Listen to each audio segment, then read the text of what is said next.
વલસાડના મૂળી ગામે ખેડૂતો દ્વારા એક્સપ્રેસ હાઈવેની કામગીરીને અટકાવીને વિરોધ કરવામાં આવ્યો હતો। છેલ્લા ઘણા સમયથી એક્સપ્રેસ હાઈવેની કામગીરી બંધ હોય તેને લઈને એજન્સી દ્વારા મૂળી ગામ ખાતે ભૂમિપૂજન કરી કામગીરીની શરૂઆત કરી, પરંતુ ખેડૂતોના જમીન સંપાદનના વળતર બાકી હોય જેને લઈ કુલ 300થી વધુ ખેડૂતો દ્વારા સ્થળ પર પહોંચીને કામગીરીનો વિરોધ કર્યો।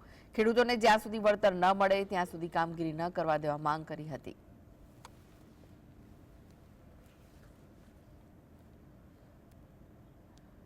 અસરગ્રસ્ત ખેડૂતો છે એ ખેડૂતોને વળતર નથી મળ્યું અને ખેડૂતોના પ્લાન હોય છે કે ભાઈ આ જમીન ગઈ તેના બદલામાં જમીન લેવું, ઘર ગયું હોય તો તેના માટે ઘર બનાવવું, કેટલાક સામાજિક ખર્ચા એ આ પ્રોવિઝન કરીને જ આ ખેડૂતો જમીન આપવા તૈયાર થયેલા છે।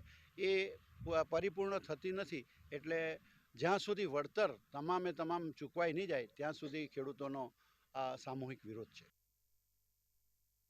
उनका जो है उनके जो भी इश्यूज होंगे यहाँ पे competent authority of land acquisition जो है वो ऑलरेडी डिस्ट्रिक्ट जो है, जैसे यहाँ का वलसाड डिस्ट्रिक्ट है तो वहाँ के यहाँ पे एक स्पेशल ऑफिसर रखा गया है, मतलब गवर्नमेंट की तरफ से, कि ये जो भी डिसबर्समेंट हो इनके पेमेंट का वो फास्ट, मतलब सुपर फास्ट गति से हो इनका डिसबर्समेंट।